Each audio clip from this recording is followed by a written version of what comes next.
We call it the death zone. The air is a razor. The cold a killer. For humans, even with all our technology, survival here is measured in minutes. We see Mount Everest as the enemy, a frozen giant to be conquered, a white hell hostile to life. But that's because we only see it through our own struggling eyes. We've missed the secret. This mountain isn't dead. It's a world teeming with specialists, with survivors, with hunters.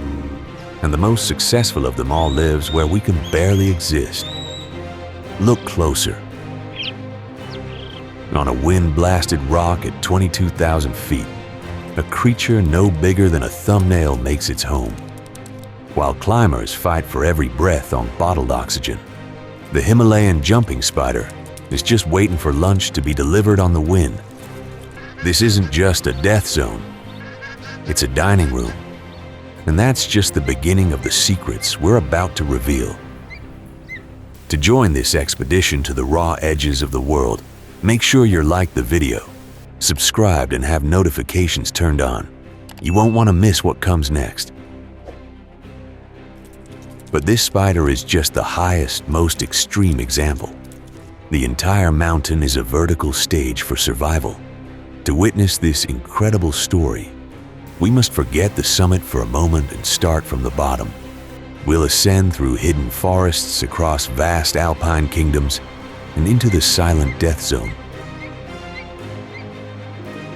Our journey begins, not on the icy peaks, but far below them. Below 4,000 meters, the savage winds soften. And the mountain wraps itself in a cloak of green. Here, in the lower valleys of the Himalayan region, lies a secret kingdom of rhododendron, birch, and bamboo. This is the subalpine zone, a vertical forest clinging to the roof of the world.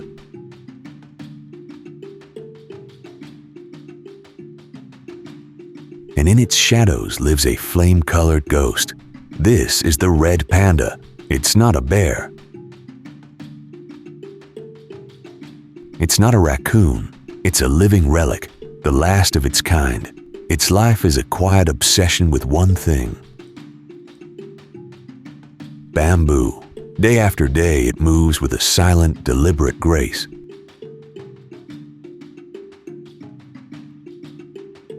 Its thick, reddish-brown fur is more than just beautiful. It's heavy-duty insulation against the biting cold. Its long, bushy tail acts as a built-in blanket when it sleeps. But survival here is a razor's edge.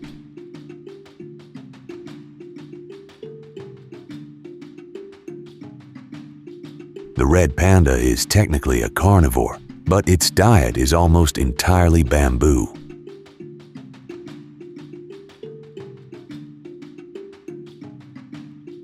This plant, while plentiful, is incredibly low in nutrients. The panda is so inefficient at digesting it that it must spend nearly half its life eating, consuming up to 30% of its body weight in a single day.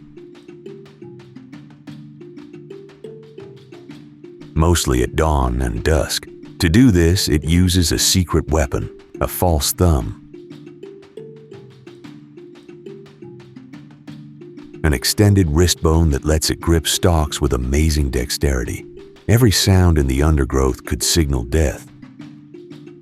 While it mostly eats plants, it will opportunistically snack on eggs or insects. And though its high-altitude home deters many predators, it's not entirely safe. A silent marten is a constant threat, and snow leopards sometimes descend from the peaks. For a mother with cubs hidden away for their first few months, every trip for food is a calculated risk. Her senses are always on high alert. The snap of a twig can send a jolt of alarm through her body, but she has an escape plan. Her ankles are so flexible they can rotate to point downwards, allowing her to scramble down trees headfirst. A rapid escape that few predators can follow. Today, clouds are gathering over the high ridges. A storm is coming. the red panda moves through the deepening gloom, her nose twitching, filtering the scents of damp earth and pine. She finds a thicket and begins to eat.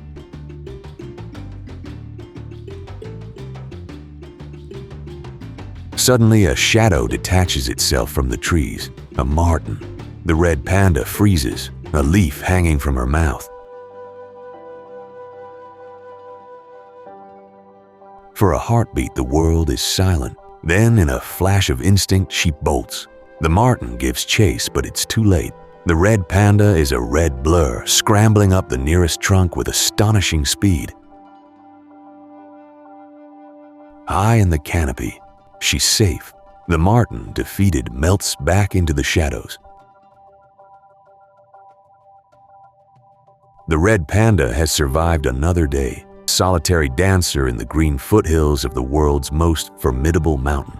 But as we climb higher, the forest canopy falls away, exposing a harsher, more open world. Here, survival isn't about hiding in the trees. It's about standing your ground on vast, exposed slopes, where giants clash and a ghost walks on. Silent pause. As we climb higher, the forests give way to the sky. Between 4,000 and 5,000 meters, we enter the alpine zone. The trees are gone, replaced by hardy grasses, low shrubs, and massive rock faces. The air is thinner, the weather savage and unpredictable. This is the kingdom of the herd. Living on these steep slopes are the great grazers of the Himalayas. The Himalayan tahr, a large mountain goat with a magnificent mane, navigates cliffs with an agility that seems to defy gravity. Their secret is in their hooves, a hard outer rim of keratin for durability, and a soft, rubbery inner pad that grips smooth rock like a climbing shoe. They share this world with the bharal, or blue sheep. Its name comes from the beautiful slate-gray sheen of its coat, perfect camouflage against the rock and scree.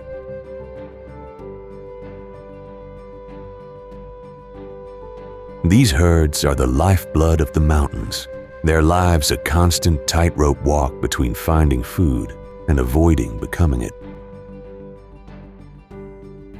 Life here is governed by two forces, grazing and fighting. Males of both species engage in brutal head-butting rituals, the crack of horn on horn echoing across the valleys. These are battles for dominance and the right to mate. The backward curve of their horns is a key feature, designed to absorb the crushing impact and prevent fatal injury. But their biggest threat doesn't come from within the herd. It stalks them from the high crags, a predator so elusive it's called the ghost of the mountains. This is the realm of the snow leopard. The snow leopard is the apex predator of this world, a masterpiece of evolution. Its smoky, rosette-patterned coat makes it nearly invisible. Its body is built for explosive power. Huge, fur-covered paws act like snowshoes, and powerful hind legs can launch it across chasms up to 15 meters wide. Its incredibly long tail acts as a rudder for balance during a chase and a scarf for warmth against the bitter cold. Unlike other big cats, it can't roar.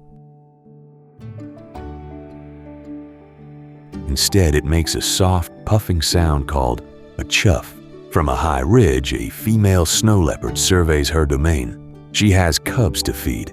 Downslope, a herd of blue sheep grazes on a steep scree field. The leopard begins her stalk, a study in lethal patience.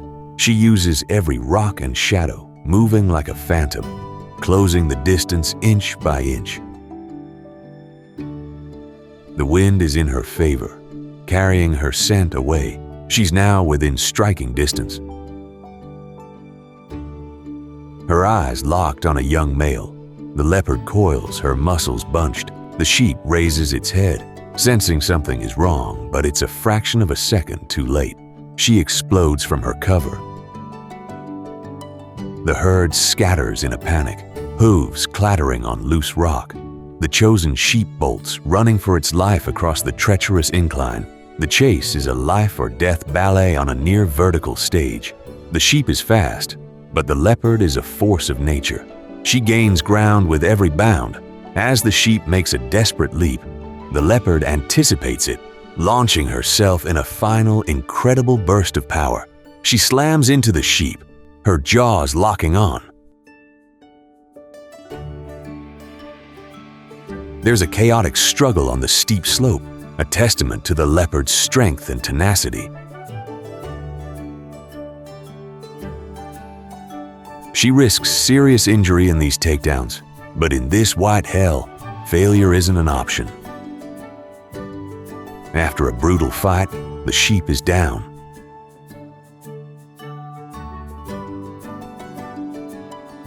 The leopard, battered but successful, stands over her kill.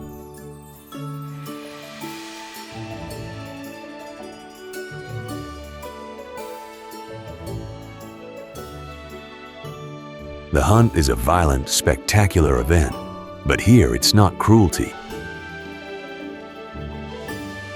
It's the engine of life.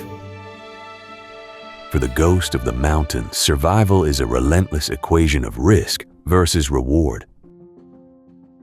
These stories are what our channel is all about. Uncovering the raw, untamed truths of our planet. If you appreciate this kind of storytelling, hit the like button right now. It lets us know you want more. But life in this brutal kingdom isn't just a drama of the large and powerful.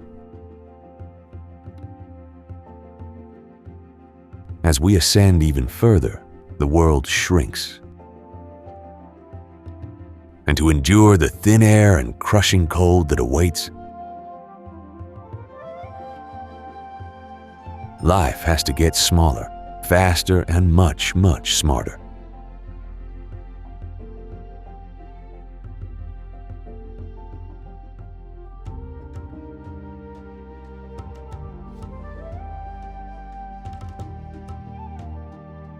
Climbing higher still, we leave the last green meadows behind. Between 5,000 and 6,000 meters, we enter a desolate zone of scree-vast slopes of broken rock and a few tough plants. To survive here, life has to get smaller,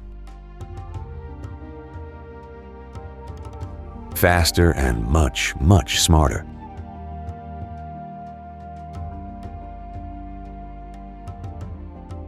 Meet the Himalayan pika. It looks like a rabbit-hamster hybrid, and it's a bundle of frantic energy. Unlike many high-altitude animals, the pika doesn't hibernate. It has to stay active all winter deep beneath the snow, so its entire summer is a desperate race against the clock. Its mission, building hay piles.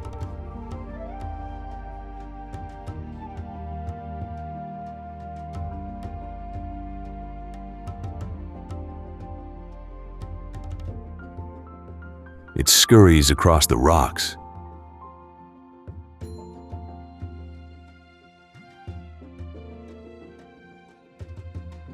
gathering grasses and flowers, its mouth stuffed full.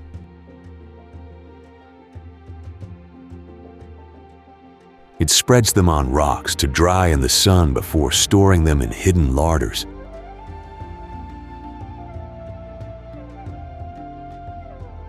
A single pika might need to gather dozens of kilograms of food to survive the long, dark winter. The pika shares these slopes with another survivor that takes the exact opposite approach.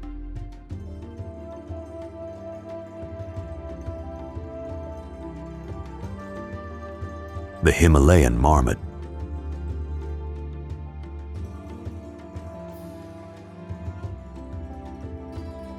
Much larger than the pika, the marmot is a true hibernator.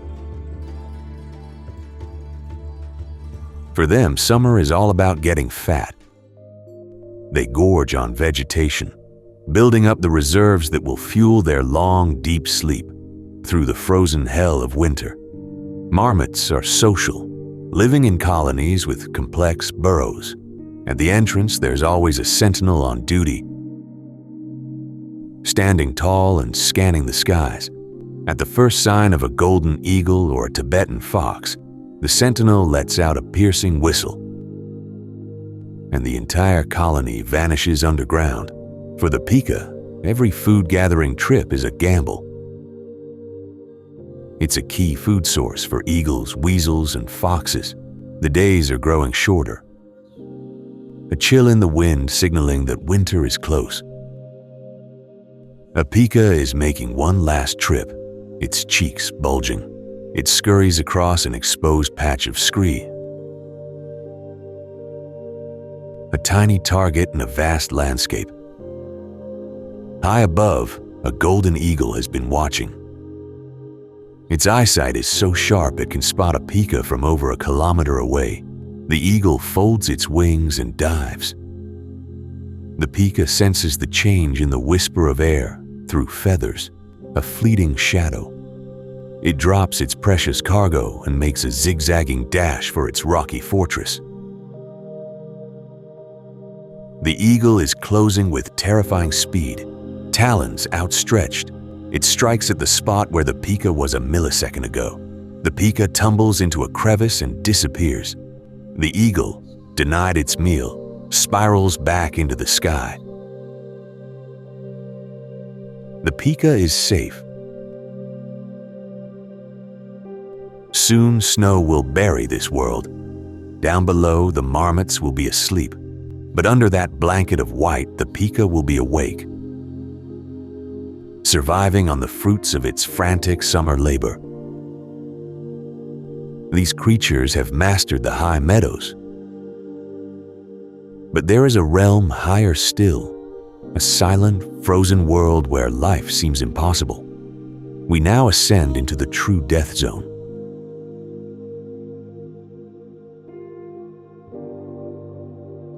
To meet the tenants who defy the very limits of biology. Now we ascend into the truly extreme. Above 6,000 meters, we enter the Nival Zone, a world of rock, ice, wind, and crushing silence. Up here, available oxygen is nearly a third of what it is at sea level. Humans cannot survive for long. And yet, against all odds, life is here. It's sparse, specialized, and utterly amazing. We return to the Himalayan jumping spider. At elevations up to 6,700 meters, or 22,000 feet, it's one of the highest animals on the planet. Its secret is its small size. It lives in a microclimate, clinging to dark rocks that absorb the sun, creating a thin layer of air just warm enough to survive.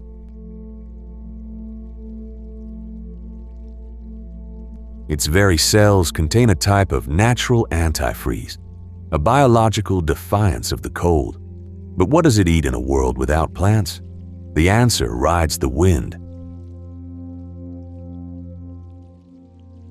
The same powerful updrafts that batter climbers carry a constant supply of tiny, wind-blown insects and other arthropods from lower elevations.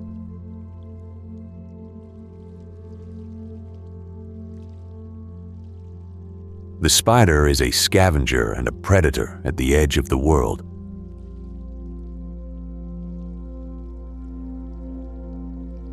Even more astonishing are the birds. The alpine chough, a glossy black member of the crow family, is a master mountaineer.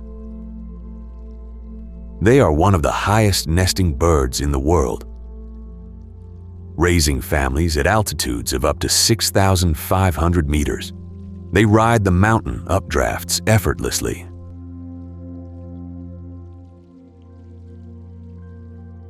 And have been seen scavenging near climbers' camps at almost 8,000 meters, completely at home in an environment where humans are fighting for every breath.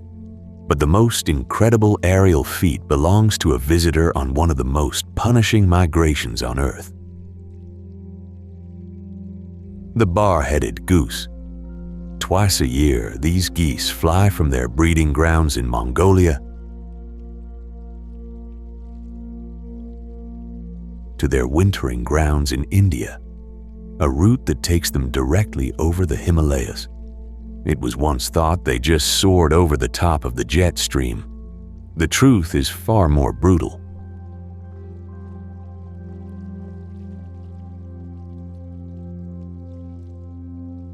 Tracking studies show they often fly in the early morning or at night to avoid the strongest winds, and they don't soar.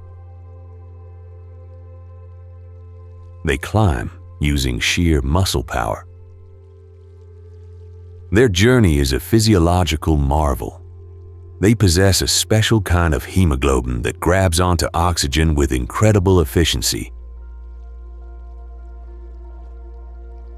Their flight muscles are packed with extra capillaries for a richer blood supply.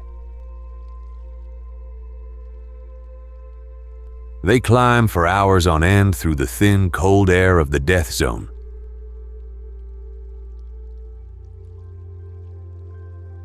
While they often use high passes, they have been recorded flying at altitudes of over 7,000 meters.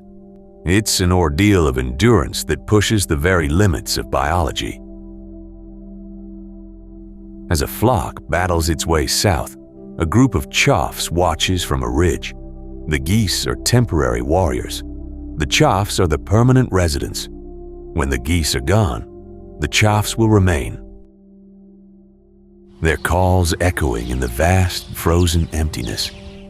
And far below them on a sun-warmed rock, the tiny jumping spider waits for the wind to bring it dinner. We've journeyed from the green valleys to the frozen peaks, witnessing a cast of incredible survivors. But to understand how they persist in this vertical world, we must examine the physical blueprint of survival. The marvels of engineering written into their very bodies. Survival begins with a toolkit honed by evolution.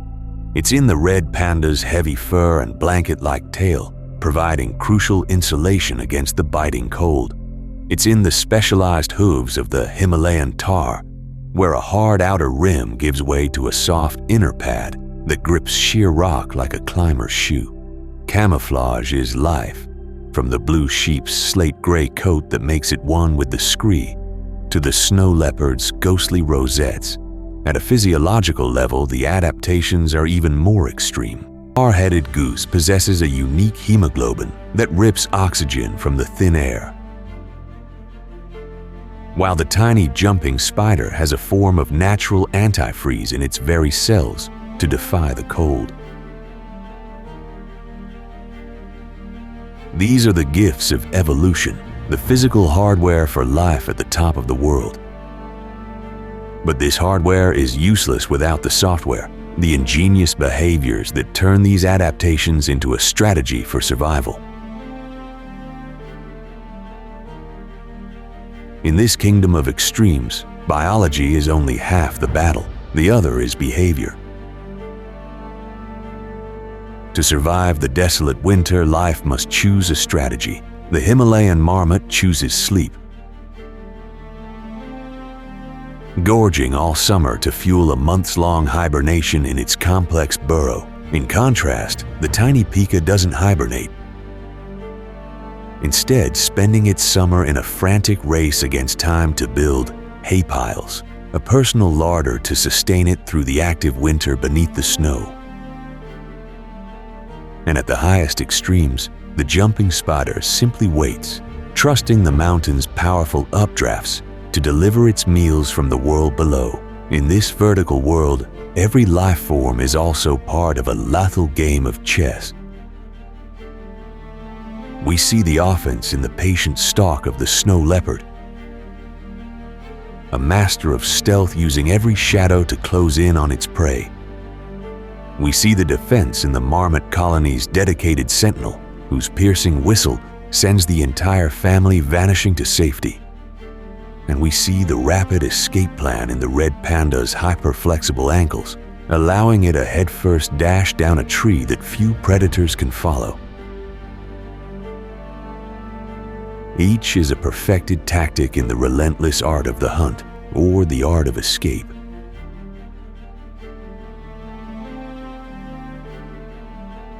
But this ancient dance of survival is being thrown into chaos by a new and unpredictable force, us. The finely tuned strategies of Everest's wildlife are now threatened by human activity, from our global footprint to our physical one. Climate change is warming these mountains faster than the global average, shrinking glaciers and altering weather patterns. This pushes entire ecosystems upward. Forests creep higher, forcing animals like the red panda into ever narrower bands of habitat and disrupting their access to bamboo. For the snow leopard, this means its alpine hunting grounds are shrinking, and it is being forced to higher altitudes away from human settlements. The direct impact of human presence is also growing. The very popularity of Everest is becoming a threat. The noise from helicopters and trekking groups disturbs sensitive wildlife, while the construction of roads and lodges fragments critical habitats, isolating already small populations of red pandas. The mountain has been called the world's highest garbage dump, as waste from expeditions pollutes the landscape and waterways. Microplastics from clothing and equipment have even been found in the snow at the highest altitudes. Poaching remains a persistent danger. The beautiful pelts of the snow leopard and red panda are still valuable on the black market. And animals are often caught in traps meant for other species. Yet, in the face of these threats, a new kind of survival strategy is emerging, one of conservation. Sagarmatha National Park, a UNESCO World Heritage Site established in 1976, provides legal protection for this fragile world. Organizations are working with local communities, like the Sherpa people, to create sustainable tourism models, manage waste, and reforest areas. Anti-poaching patrols assisted by the Nepal Army monitor remote areas, and special conservation programs are focused on protecting the red panda and the snow leopard. The future of Everest's wild inhabitants now depends not only on their own ancient resilience, but on our newfound wisdom and restraint. When we look at Mount Everest, we see a challenge to be overcome, a symbol of human conquest, but that's our story, not the mountains. Climbers are just visitors. They battle the mountain as an adversary, but the animals of Everest don't see an adversary. They see a home. They haven't conquered the mountain. They are a part of it, woven into its fabric at every altitude. Their lives aren't a sprint to the summit, but a marathon of existence, passed down through countless generations, from the social life of the marmots to the solitary hunt of the snow leopard. Each creature has found a unique answer to the same brutal questions: how to stay warm, how to find food, how to breathe, how to raise your young in a place that demands everything. Their solutions are a masterclass in evolution: thicker fur, more efficient lungs, specialized blood, and ingenious behaviors are the tools they use to live where we can't. The real story of Everest isn't about the few days of struggle it takes a person to reach the top. It's about the 365 days a year that its true inhabitants endure the white hell. The highest mountain on Earth isn't a barren wasteland. It's a vertical world of ingenious solutions. A testament to the profound and unyielding tenacity of life itself. This documentary on Everest is written on a scale that is both impossibly grand and breathtakingly small. From the red panda in the misty forests to the microscopic life in the ice, we've only scratched the surface. If you found this journey into the white hell as awe-inspiring as we did, show your support by hitting the like button.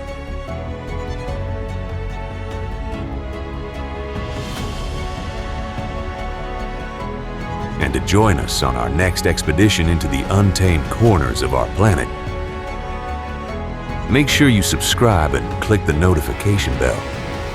You don't want to miss where we go next.